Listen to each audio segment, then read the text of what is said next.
सबसे पहले सभी को जय हिंद। इस वीडियो में हम आपको बताएंगे एचसीएफ के बारे में, और इस वीडियो को देखने के बाद आपको एचसीएफ के बारे में कोई भी डाउट नहीं रहेगा, मेरा वादा है। तो इस वीडियो को पूरा देखिएगा और एचसीएफ पूरा समझ में आएगा, कहीं पे भी आपको दिक्कत होने वाला नहीं है। बस आप वीडियो को पूरा देखिएगा और ये आपके पूरे जीवन काल में काम आने वाला है ये एचसीएफ, जैसा मैं बताऊँगा। ठीक है, तो सबसे पहले एचसीएफ के बारे में पढ़ रहे हैं तो एचसीएफ को ही जान लेते हैं। एचसीएफ अगर इसकी फुल फॉर्म अगर हम लोग लिखें तो इसका फुल फॉर्म होगा हाईएस्ट कॉमन फैक्टर। क्या होगा? Highest common factor, HIGHEST, highest common factor, जैसा कि शब्दों से स्पष्ट हो रहा है। और इसी लिखने के दौरान ही हाईएस्ट कॉमन फैक्टर, इसके हिंदी और इंग्लिश में लिखने के दौरान ही आपको पूरे इसकी डेफिनेशन समझ में आ जाएगी और इसका मकसद क्या है ये भी समझ में आ जाएगा। ठीक है, highest common factor, FACTOR, highest common factor. ठीक है, तो देखिए शब्दों से ही स्पष्ट हो रहा है हाईएस्ट यानी कि सबसे बड़ा। ठीक है, तो उसी सबसे बड़ा को एक शुद्ध हिंदी के रूप में इसे लोग महत्तम बोलते हैं, महत्तम। ठीक है, महत्तम। और कॉमन देखिए, कॉमन दो या दो से अधिक चीज़ों में ही कॉमन रहता है। ठीक है, कोई चीज़ अकेला, मान लीजिए ढक्कन है, ये जो ढक्कन है इसको नहीं अभी मिला रहे हैं, इसमें क्या कॉमन है? कुछ कॉमन नहीं है, क्योंकि ये अकेला, अगर एक ढक्कन और रहता तो उसमें कुछ कॉमन जरूर हो जाता। ठीक है, और इसी रेड कलर का ढक्कन ले लेते हैं हम लोग तो कॉमन हो जाता है। दो ढक्कन मिल जाता, दोनों रेड है तो वही हमारा कॉमन हो जाता है। लेकिन ये अकेला है तो इसलिए इसमें कुछ कॉमन नहीं होगा। ठीक है, तो इसीलिए दो या दो से अधिक। ठीक है, तो इसमें हम लोग क्या लिखेंगे? कॉमन पहले ऐसे लिख लेते हैं, समापवर्तक, दोनों को मिलाकर कॉमन फैक्टर को मिलाकर बोलते हैं समापवर्तक। समापवर्तक हमारा कैसे बना है इसको पहले समझते हैं। समापधन अपवर्तक। समाप मतलब कॉमन। ठीक है, समाप मतलब कॉमन, अपवर्तक प्लस अपवर्तक। ठीक है, समाप प्लस अपवर्तक। समाप मतलब कॉमन और फैक्टर मतलब अपवर्तक। ठीक है, तो समाप का मतलब होता है समान, यानी एक ही तरह का। ठीक है, क्या चीज़ एक ही तरह का? कोई भी संख्या या वस्तु दो या दो से अधिक हो। ठीक है, वो हमारा उसमें कुछ समान मिलेगा। ठीक है, तो हमारा समान का मतलब आपको पता ही है, समान। समाप मतलब समान। ठीक है, अपवर्तक क्या होता है इसको समझते हैं। ठीक है, अपवर्तक वैसी संख्या जो जिन संख्याओं से विभाजित हो जाती हैं वो हमारी क्या होती है? अपवर्तक होती हैं। वैसी संख्याएं जो जिन संख्याओं से विभाजित हो जाती है वो हमारी क्या होती है? अपवर्तक होती है। मान लीजिए कोई संख्या है 8 है। ठीक है, यह किससे विभाजित होती है? एक से हो जाएगी, सॉरी 2 हमने पहले ही लिख दिया। एक से विभाजित हो जाएगी, फिर 2 से होगी, 3 से होगी। क्या है? 8। 3 में 8 का भाग देंगे तो डिवाइड होगा, कभी पूरा विभाजित होगा? क्या नहीं होगा। 3 से नहीं होगा, 4 से होगा, 5 से नहीं होगा, 6 से नहीं होगा, 7 से नहीं होगा, और अपने खुद से होगा 8 से। ठीक है, तो इसके 8 के अपवर्तक हमारे क्या होगा? 1 2 4। ठीक है, तो आप समझ गए होंगे अपवर्तक। ठीक है, अब समझते हैं हम लोग समापवर्तक। क्या समझते हैं? हालांकि अभी इसका हम डिफिनेशन जरूर लिख देंगे, आप उसको नोट कर लीजिएगा। और क्या हमने बोला है, वैसी संख्या जो जिन संख्याओं से पूरी विभाजित हो जाती है वो हमारी क्या कहलाती है? अपवर्तक कहलाती है। तो इसमें लिखने की क्या ज़रूरत है? आप चाहें तो जो बोले हैं वो लिख भी सकते हैं। अब देखिए समापवर्तक, अब इन दोनों को मिलाकर, इन दोनों को इंक्लूड करके यही समापवर्तक बना है। समापवर्तक, अपवर्तक समझ गए, समाप मतलब समान। तब अपवर्तक और समापवर्तक, समाप और अपवर्तक समझ गया, तब दोनों को मिलाकर हम लोग को बोला जाए तो क्या बोलेंगे? 2 या 2 से अधिक। क्या? 2 या 2 से अधिक संख्याओं के, 2 या 2 से अधिक संख्याओं के उभयनिष्ठ अपवर्तक। उभयनिष्ठ मतलब कॉमन, वही उभयनिष्ठ बोले या समाप अपवर्तक बोले। समाप बोलेंगे तो वही में थोड़ा सा कन्फ्यूजन, इसलिए कॉमन का मतलब कॉमन लिख लीजिएगा या उभयनिष्ठ लिख दीजिएगा, ठीक है। दो या दो से अधिक संख्याओं के उभयनिष्ठ अपवर्तक उन संख्याओं के समापवर्तक कहलाता है, ठीक है। यानी जो है दो या दो से अधिक संख्याओं के उभयनिष्ठ, यानी ये कई तरह का दो संख्या है, ठीक है, वो हमारा क्या होगा, समापवर्तक होगा। हालांकि डिफिनेशन लिख दे रहे हैं हम। और महत्तम समापवर्तक, इन सब का महत्तम समापवर्तक, समापवर्तक और अपवर्तक, इन तीनों का डिफिनेशन अभी हम लिख दे रहे हैं। उसके बाद इनको तब तक नोट करना चाहिए, नोट कर लीजिए और हम इसका डिफिनेशन लिख देते हैं। चलिए अब जानते हैं अपवर्तक क्या होता है, अपवर्तक किसे कहते हैं। तो जैसा कि हम आपको 8 वाला एग्जाम्पल देके पहले ही बता दिए हैं, तो एक ही चीज़ को बार बार बताना सही नहीं है। बस हमने डिफिनेशन आपको लिखने के लिए बोला, क्योंकि आप लोग वैसे बोलने से लिखेंगे नहीं, इसलिए हमने लिख दिया है। तो वे संख्या जो जिन जिन संख्याओं से पूरी विभाजित हो जाता है वो अपवर्तक कहलाता है, ठीक है। 8 वाला एग्जाम्पल दिए हैं। चलिए एक बार 6 वाला एग्जाम्पल ले लेते हैं। 6 किससे किससे कटेगा, 1 से कट जाएगा, 2 से कट जाएगा, 3 से कट जाएगा और 6 खुद से कटेगा, ठीक है। तो 6 के अपवर्तक क्या हो जाएंगे, 1 2 3 6 हो जाएगा, ठीक है। 6 आप लोग भेज बना दीजिएगा। अब समापवर्तक, यानी कि समापवर्तक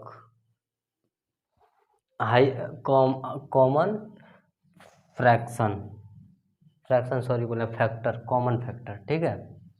इसे फैक्टर, ये आप लोग इंग्लिश इसका लिख लीजिएगा, इसे कॉमन फैक्टर, ठीक है। समापवर्तक यानी समान अपवर्तक, जैसा कि हमने आपको पहले ही बता दिया है।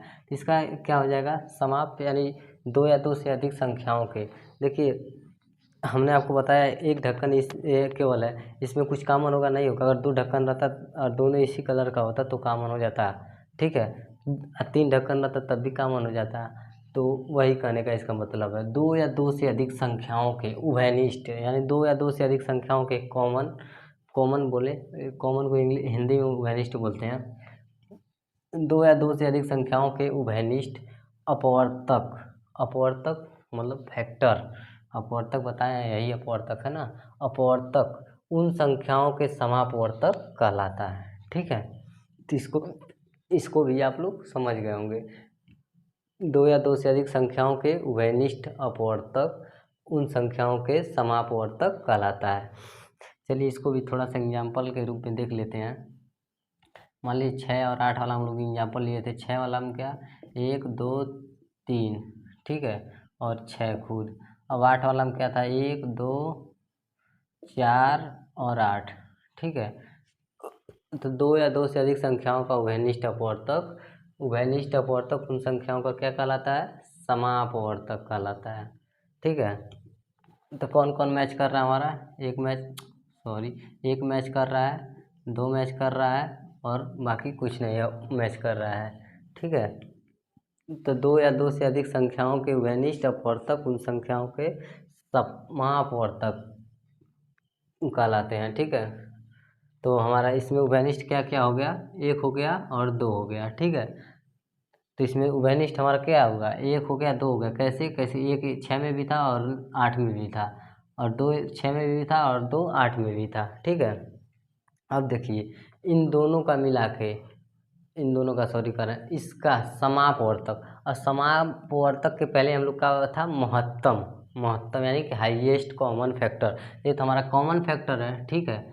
चलिए हम CF लिख लेते हैं, कॉमन फैक्टर, ठीक है, CF। और CF के पहले क्या था, H था, CF तभी तो बना। तो अब H को जानते हैं, हाईएस्ट यानी महत्तम मतलब सबसे ज़्यादा, ठीक है। सबसे बड़ा, महत्तम का मतलब सबसे बड़ा, ठीक है।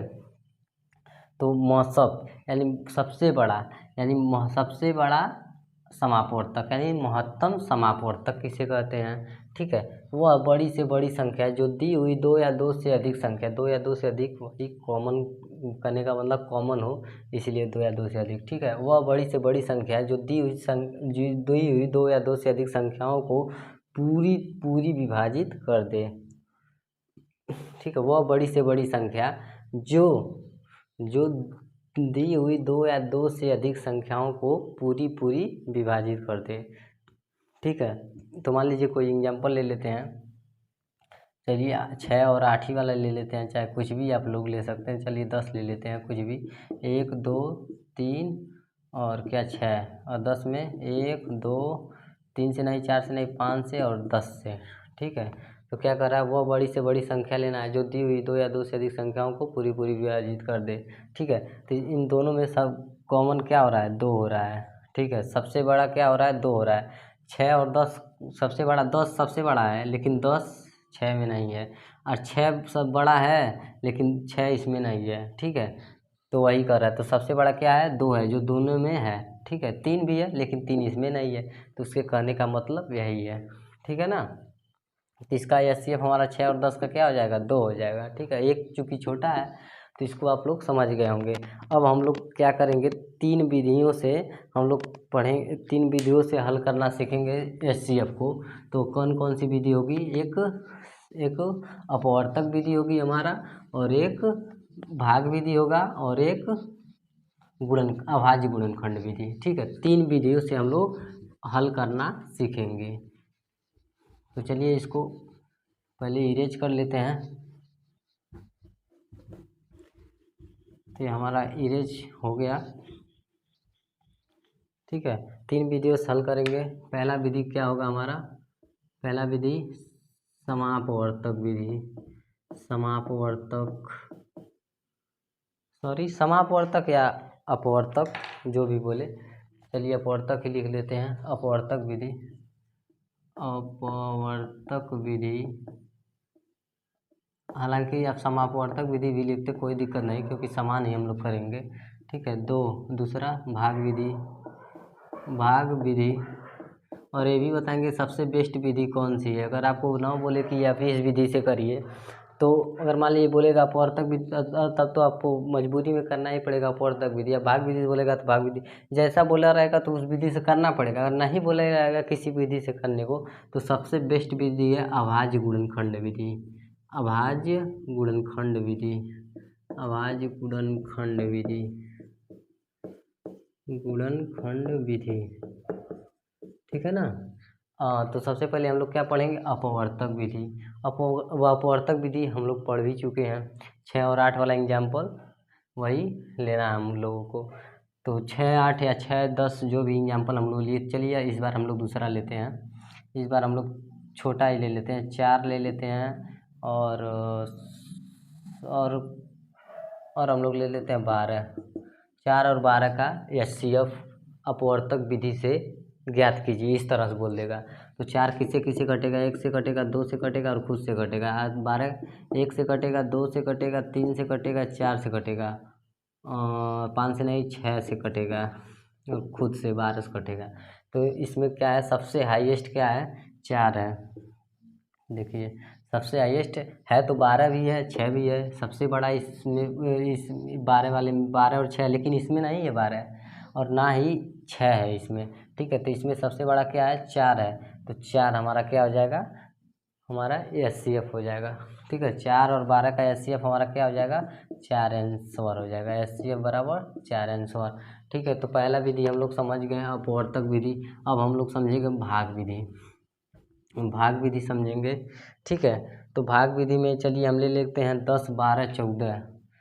10 12 14 का एचसीएफ ज्ञात कीजिए, एचसीएफ ज्ञात कीजिए बोल देगा, आप लोग लिख लीजिएगा। ठीक है, 10 12 14। तो इसका क्या करेंगे, इसमें क्या करेंगे, 2 संख्या, भाग विधि भाग करना है। जैसा कि 10 और 12 को डिवाइड करेंगे, तो सबसे छोटा क्या है, 10 है। 12 से छोटा क्या है, 10 है। तो 10 को भाजक कर लेंगे, इसको भाज्य कर लेंगे, यानी 10 से 12 में भाग देंगे। ठीक है, भाज्य भाजक भागफल ये सब आपको पता है। देखिए हमारा भाजक होता है, भाज्य होता है, या हमारा जो पहाड़ा पढ़ने के बाद जो आता है वो हमारा भागफल होता है, जो बचता है वह शेषफल होता है। ये आपको पता होना चाहिए। ठीक है, तो 10 से करनम 10, ठीक 2 बचा। ठीक है, अब देखिए ये जो भाजक है हमारा अब कहाँ आ जाएगा, अब भाजक अब ये बन जाएगा। ठीक है, अब हमारा यह भाज्य बन जाएगा। अब यह इस तरह से हो जाएगा। ठीक है, यह उठ के यहाँ चला आएगा। सॉरी, थोड़ा सा आप लोग सही से बना लीजिएगा इसको।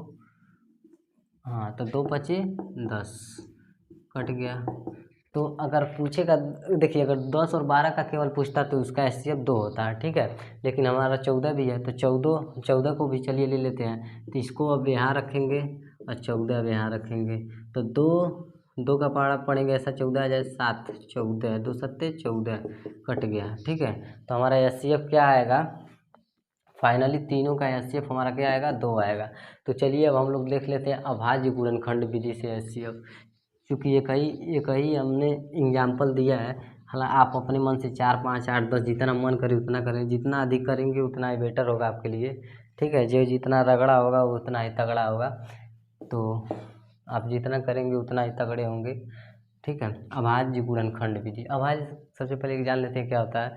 वह संख्या जो एक से और स्वयं से कटे वो हमारे क्या हो जाती है, अभाज्य संख्या। गुणनखंड आपको पता ही है, किसी संख्या का अधिकतम खंड यानी अधिक से अधिक भाग, ठीक है। तो अभाज्य गुणनखंड विधि से हम लोग पढ़ेंगे। तो वह संख्या अभाज्य क्या होता है, वह संख्या जो एक से और स्वयं से कटे। जैसे 2 है, 2 किससे कटेगा, एक से कटेगा और स्वयं से कटेगा। जैसे कि 2 एक से कट जाएगा, 1 2 2, ठीक है, 2 बार में कट गया, ठीक है। उसी तरह से खुद से भी कटेगा, एक बार खुद से कटेगा, 2 से कट जाएगा 1 बार में, ठीक है। ये तो आपको कॉमन चीज़ है, ये सब आपको पता होगा, इतना हमको डीपली बताने की ज़रूरत है नहीं, ठीक है। तो आप अभाज्य गुणनखंड विधि, तो अभाज्य संख्या क्या क्या होती है, जो एक और स्वयं से कटे, यानी क्या क्या हो जाएगा, 2 हो जाएगा, 3 हो जाएगा, 5 हो जाएगा, 7 हो जाएगा और 11 हो जाएगा, 13 हो जाएगा, 17 हो जाएगा, 19 हो जाएगा, ठीक है। इस तरह से बहुत सारा हो जाएगा, आप अपना डिवाइड कर करके देख लीजिएगा, ठीक है। ये हमारा क्या है, 17 है, जैसे 2 लग रहा है, ठीक है, 17। तो चलिए कोई संख्या ले लेते हैं अभाज्य गुणनखंड, चलिए वही ले लेते हैं 10 12 14। हालांकि आप कुछ भी ले सकते हैं। तो 10 का अभाज्य गुणनखंड करेंगे तो 2 पच्चे 10, फिर 2 से 5 आया तो 3 से कटेगा नहीं, तो 5 से 5 एक 5, ठीक है। 10 12 14 का हम लोग 10 12 14 का HCF इसका हम लोग 10 12 14 का HCF निकालना है। अब 12 का चलिए कर लेते हैं, 12 का तो 2 छक्के 12, 2 तिहाई 6, अब 2 से नहीं कटेगा, अब 3 से काटेंगे, 3 एक 3, ये सब तो आपको पता ही है। 14, 2 सत्ते 14, अब 3 से नहीं कटेगा, 5 से भी नहीं कटेगा, 3 से भी नहीं कटेगा, 5 से नहीं कटेगा, सीधा 7 से कटेगा, 7 एक 7। तो अब क्या करेंगे, अब देखिए यहाँ लिखेंगे 10 बराबर जितना आया है 2 गुणे 5, ठीक है। अब 12 बराबर 2 गुणे 2 गुणे 3, अब 14 बराबर 2 गुणे 7, ठीक है। तो इसमें HCF हमारा कैसे निकालते हैं, जैसा कि आपको पता है कॉमन रहना चाहिए, तीनों में कॉमन होना चाहिए। देखिए 2 है तो 2 तीनों में है, ठीक है। अब यहाँ 5 है तो 5 इसमें केवल है और बाकी दोनों में नहीं है, ठीक है। तो ये हमारा नहीं कॉमन होगा कुछ, तो इसको छोड़ देंगे। अब देखिए 2 ये अकेला है और ये 7 अकेला है, 3 अकेला है, तो इसमें तीनों में नहीं रहना चाहिए। यही 2 ही एक ऐसी संख्या है जो तीनों में है, तो हमारी 2 क्या हो जाएगी, HCF हो जाएगी, ठीक है। तो चलिए मिलते हैं नेक्स्ट वीडियो में, तब तक के लिए जय हिंद जय भारत।